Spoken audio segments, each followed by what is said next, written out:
Welcome to the Strategic Travel Entrepreneur. My name is Rita Perez. Hello.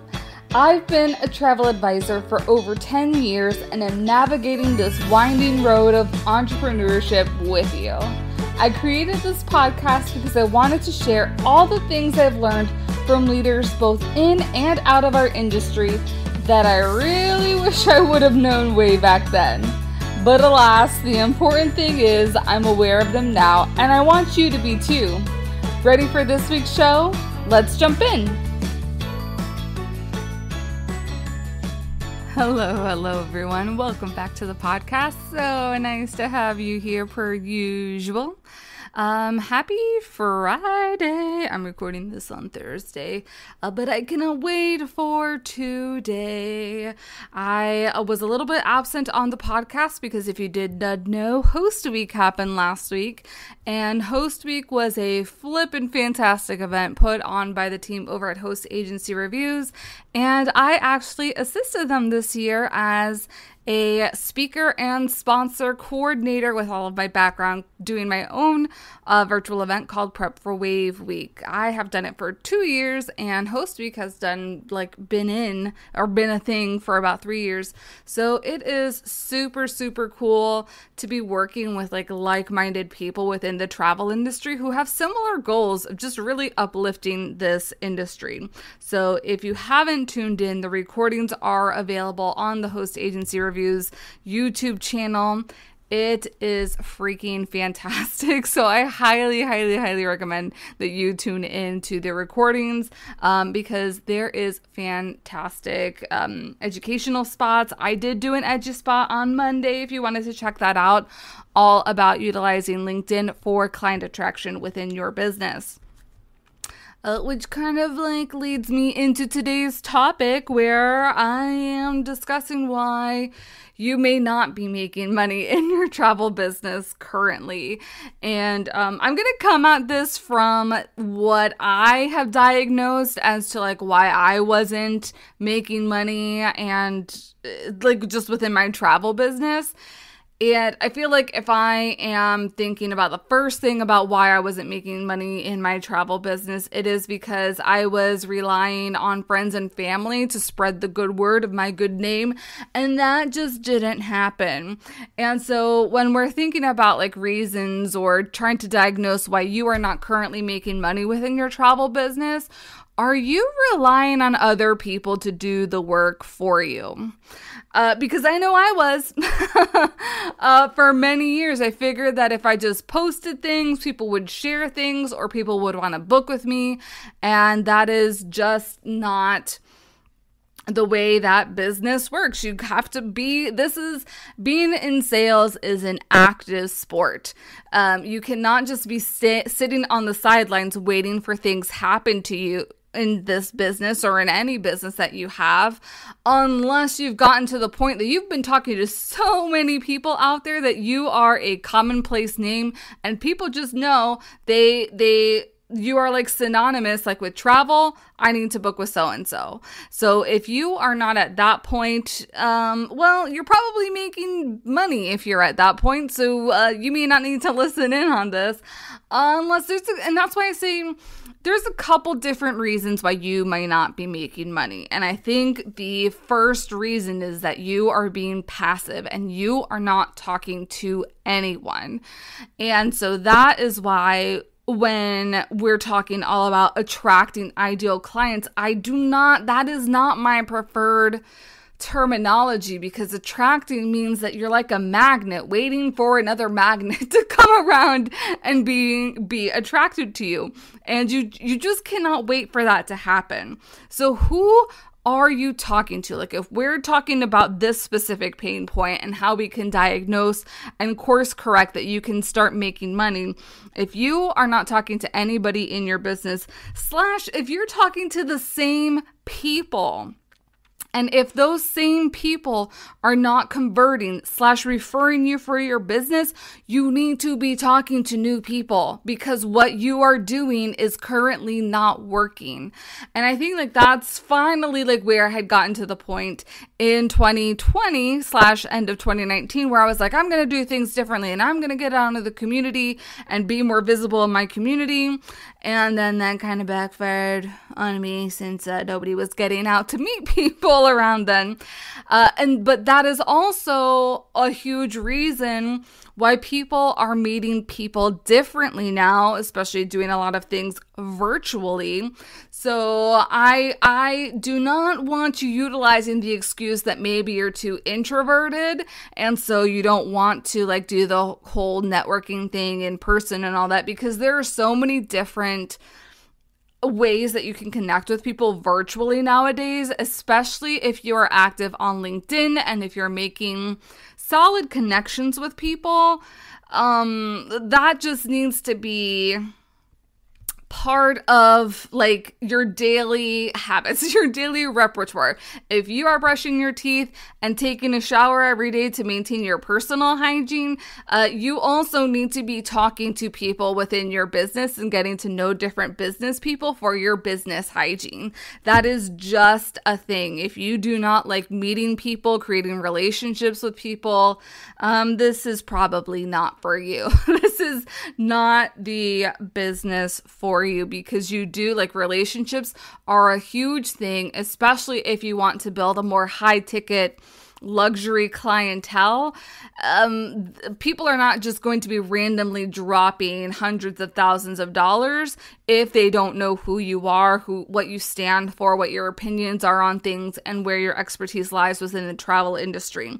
This is a relationship building, and I stand firm that sometimes it does take time to build relationships with other people, but that is how you are going to get farther in any sort of business, even if you're not in the travel industry.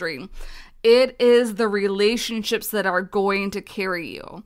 So the top reason that I see why you are not making business within the travel industry is because you are not talking to new people or you are not talking to enough people. So how can you do that? Like simply go on Google and find out what kind of networking events are in your local area.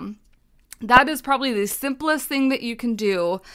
I know it can be scary. It can be nerve-wracking to put yourself out there, but the more that you do it, the easier that it becomes for you. So you have to be bold. Like that is one of my biggest things.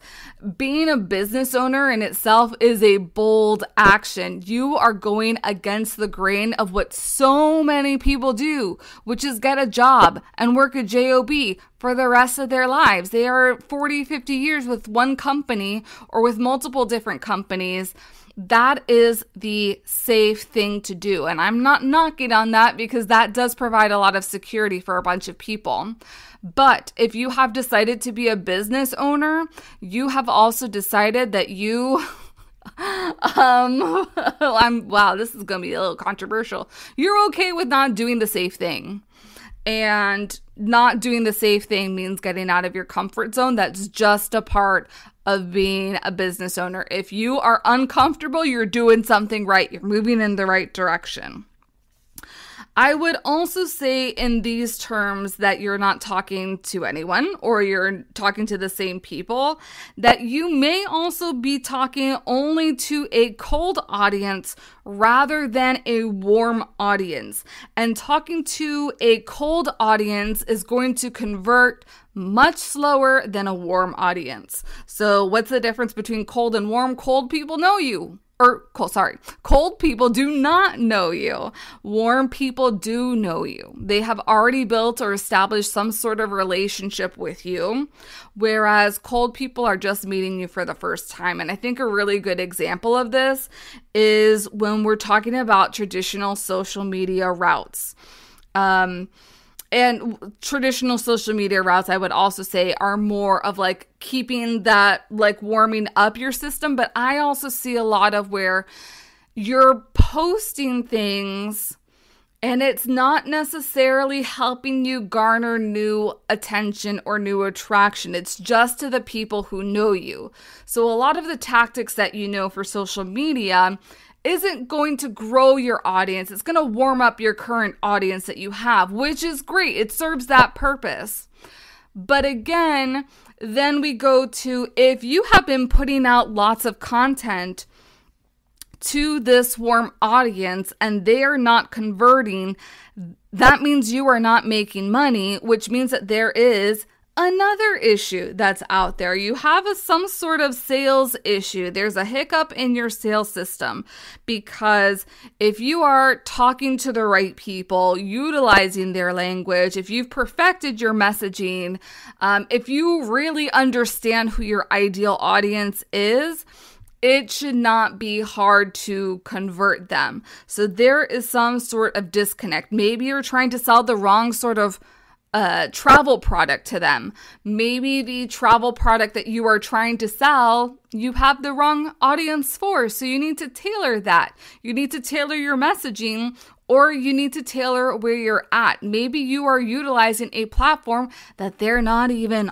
on, which is why I say, like, preliminarily, there's certain things that we can do to diagnose where you're at and why you are not making money within your travel business.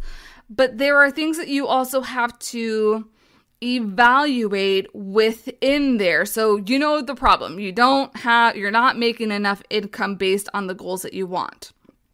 So how do you do that? You need to be talking to more people, but you need to be speaking their language and you need to be meeting them where they are. So it doesn't make any sense for you to go to retirement centers and market there if your primary demographic is teachers, or it's new families or newlyweds.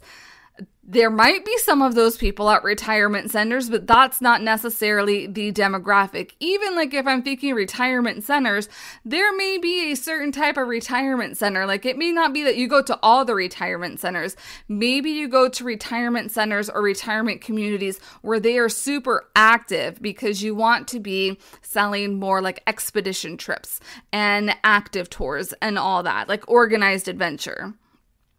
You can't be getting that if you're going to certain retirement communities that do not promote an active lifestyle. So it's kind of like you are counteracting all your efforts, which is why you need to know your ideal client, your ideal referral partners inside and out. Because once you know who they are, where they hang out at, what they value, some of the things that you have in common with them, you know where to meet them. So a lot of what my demographic is in like the coaching, consultant, strategist area. So I'm going to hang around where they are hanging around. And that means that I'm going to be doing like lots of coffee chats. I'm going to be attending lots of virtual events, even virtual small group events, so I can get a little bit of FaceTime, one-on-one time, meet a little bit of people that way, maybe even like be able to introduce myself and the business of what I do. So I would not be going to like destination wedding expos, because yes, while business coaches and consultants are probably getting married at some point in their life, that is also like, then we're in the wrong frame of mind. They're thinking about, at a destination wedding expo, about getting married to the partner of their dreams. They are not at a business event like thinking about how they can grow their business, which is what I help people do with my cruise retreats, is help people grow their businesses. So why would I be at like a totally different space? They're not even thinking about growing their business at these events. Could like an off chance something work out? Sure. I think that can happen with many and plenty of things. But again, like, is that the right place that I should be going to, or destination wedding expos? I mean, now is the season for all sorts of things, destination weddings, but if I'm not focused on that, then I really shouldn't be going there, because that is going to be a cold audience. So again, if I'm going back to cold and warm audience, my business coaches and consultants are going to be more warm at an event that focuses on business than it is on something that's not business. Another reason why you're probably not making money within your travel business is because you don't know how much money you need. So you don't know what your goals are. So if you don't know how much money you need to be making to break even at the very least for all of your expenses, how do you know where you're supposed to go? Like, this is a huge chunk of what we did in the marketing strategy planning session that happened at the end of 2022, is that we had to figure out what our expenses were and what the expenses are that we wanted our business to cover. So like for me personally, this year, I want my travel business to help me pay off my credit cards. So it's not going to be all the majority of living expenses. I also want my travel business to pay for the travel business expenses. But the majority of my income, I want it to come from my support business. So I'm not going to factor in like my mortgage into my goals for my travel business. I am going to put those on my support business, my marketing business. So those are things that you have to think about as well, because some of you may have pensions, maybe on retirements, maybe on disability. So you might not have to have all of your expenses covered from your travel business.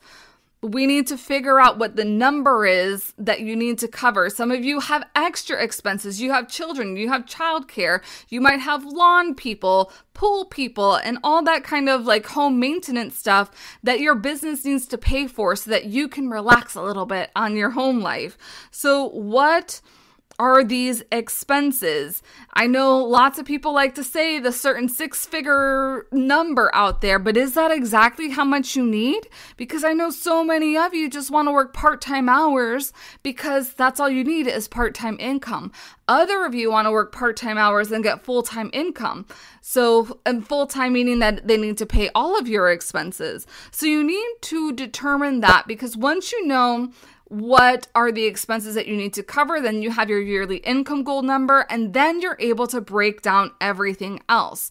You're able to figure out what products are going to get you to that sales number. And once you figured out what products are going to get you to that sales number, how are you going to be promoting that within your marketing efforts so that you are making money in your business?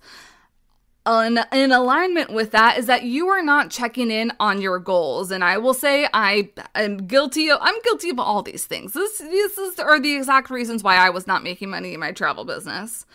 I will also say that I'm currently not checking in on my goals just because January was bananas for me on so many different fronts. That is going to be a focus on February to get my head back on straight so that I can focus on checking in on the goals. Because again, like, you can set goals, but if you're not doing at least quarterly check-ins to see where you're at on those goals and kind of make like the necessary detours to either get back on track or maybe lighten the load later on in this year, how do you know? How do you know? Like, having these types of goals and numbers in mind are kind of what propels you forward. You need to be creating goals and you need to be checking in on the goals. It could also be because you don't have any of this in place. You're not focusing, which means you don't have any strategy. You're just sticking like the classic spaghetti on the wall type example. You're shooting and trying to do all these different things because all these different gurus have taught you all these different tactics, but nothing is working. You're not making money from these tactics because you have not delved in deeper to your goals, to what they should be, to why you are doing it. All like the more inner work that you can do and like delve up from yourself and why you're in this business and what really makes you happy and fulfilled, the clearer mind you have and the clearer goals that you can create to propel you forward and keep you being focused so then you can create money in your business. I will also say, kind of like adding in something else into this, I didn't need to make money. So making money in my travel business wasn't a priority because I had a full-time job that I could fall back on. And that hindered me a lot. Now, I'm not also saying that you should just go quit your job so you can start making money if that is what your current situation is. I'm not saying that that's what you should do either, but you need to be treating your business like a business. And while you may have extra income that is coming in, there are still certain things that this business needs to pay for and that this business needs to cover, aka your travel business expenses. Do you pay a business coach? Are you in different memberships? Do you have a CRM? Do you have an itinerary builder? Are you paying for things like Zoom or Calendly or Acuity or anything like that? Those are business expenses that your business has to pay for, which means your business has to make money. Or else you have a very expensive hobby that your other job is paying to cover. I've been there. I've done that. This comes like I am really trying to break it hard for you because it's not that hard to figure out why you are not making money within your travel business. And this was a really hard thing for, I know me personally, to come to terms with. I will say, and I think I said it a little bit earlier in this episode, my current priority at this stage in life right now isn't my travel business. Shocking. But that's where I'm at. There have been other things that have garnered my attention that I have absolutely loved doing. And part of that is this podcast. Part of that is helping you overcome all the pitfalls that I have gone in through my own business. Like, that is one of my missions, is to uncover all the things that we think are unfigureoutable, unsolvable.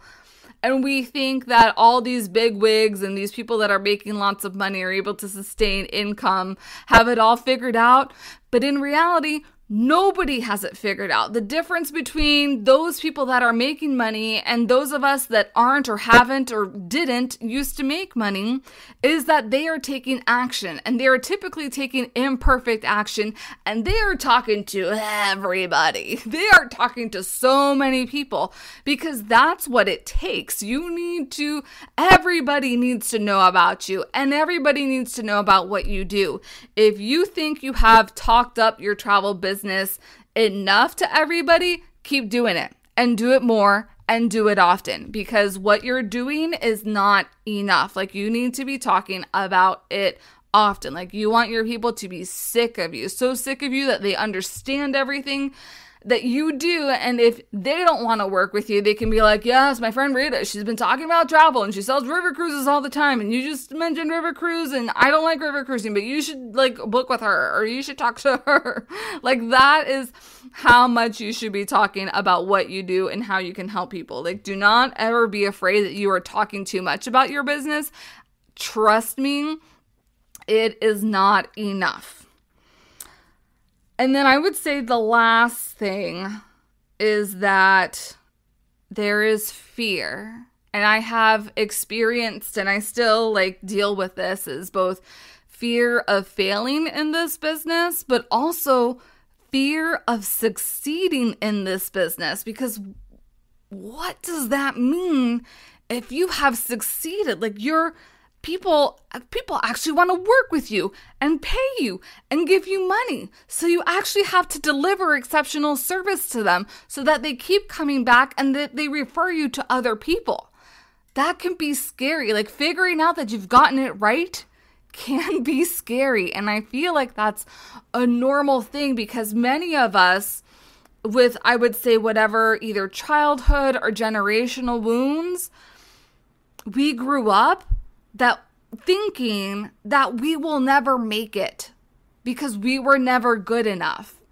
And so where a lot of people are scared of failing, there's a lot of people who are scared of succeeding because they don't know what that looks like, because that was never even a possibility to them, because they were fed the narrative that they were never good enough for success, so it was never going to happen.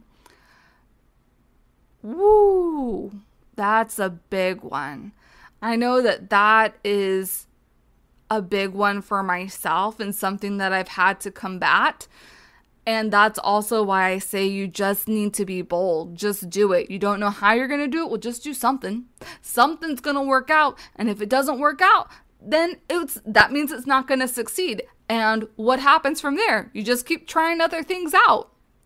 Being in business is really a science experiment, just testing different things out. And I know it's hard to overcome these different fears, fear of putting ourselves out there, having to talk to people, having to talk to multiple people, having to tell them our story, having to open up a little bit. But really, like when it comes down to it, the number one reason why we're not making money in this travel business is us. There's something that's holding us back. It's usually ourselves that's holding us back. And you have to figure that out or work in spite of it. Being like, yep, I have this hindrance and I know I need to work on it, but I'm going to push through because I need to be making money for myself, for my family, for the people that I love, for my community, to be able to create jobs for my community, whatever it is that's fueling you. If it is the desire that you work with nonprofits because you want young leaders of tomorrow to be able to experience the world and to hone in on their leadership skills, what is that inner instinct? What is that inner drive? That has to be stronger than all the other fears and the doubts and the lies that you have been spoon-fed for however long or however short it has been. Your desire and need for positive transformation, positive change within the world has to be greater than your fear of all the other things in order for you to succeed in this business. So I'm going to challenge you. What daring, what bold thing can you be doing today, this weekend, this next week to make your next sale in the travel business? What is the sole thing that you can be talking about? The sole product that you can be talking about? Because I feel like sometimes we also overcomplicate things and we're like, well, there's cruises, there's tours, there's small this, there's luxury this, there's family this. So maybe you just tune out all the noise and say, you know what? I'm just focusing on theme park trips to Florida and get really great at doing theme park trips to Florida. Figure out if you like doing them. If you do, keep doing them. If you hate doing them, then pivot to something else. But that is also another thing that you have to focus on in order to keep making and make money in this travel business. You have to focus. You need the clarity within your business. I laugh because I am perpetual entrepreneur here, multi-passionate entrepreneur, and I have so many ideas, so many desires, but this is the year that I have decided is going to be an easy year. I'm going to welcome ease in this year for me. So that means within my marketing business, I'm going to focus on 1 to 2 things, and in my travel business, did I just say that? In both of my businesses, there are 1 to 2 things that I have focuses on. And while I could do hundreds of different things because I have hundreds of different ideas, my goal is to be great at doing the 1 to 2 things so I can keep selling and doing and being more comfortable and gaining my skills on that and gaining more clients in those things. So then further down along the line, either I can keep doing that if I love doing those things. If I don't love doing those things, I already know I have the skills to be successful in one area. So if I want to try something else out or pivot in a certain way, it all starts with one thing, and that's putting myself out there and doing it again and again and again and again. So this is probably why you're not making any business within your travel, within your travel business. This is why you're not making any money within your travel business. My tongue is a little bit tied right now. So I would love to know, join me in the Strategic Travel Entrepreneur. What is the one hindrance or the biggest thing that you are finding within your travel business? And let's co-collaborate and see how we can get you comfortable or moving the needle within your travel business to be making that money. And it can be however much that you want to be making. If you just need to be making $1,000 a month, and that is what you are going to be making to cover your travel business expenses and cover whatever expenses it is that you want your travel business to be coming. But I want us all to be coming from a place that we are business owners making money and not just sinking money into an expensive hobby that is the travel business. All right, until next week, you have an amazing week, travel business owners. Thanks for joining me on The Strategic Travel Entrepreneur. Please subscribe and leave a show rating on your favorite podcast platform. Oh, and don't forget to take a look at the show notes for important information and links. See you next week.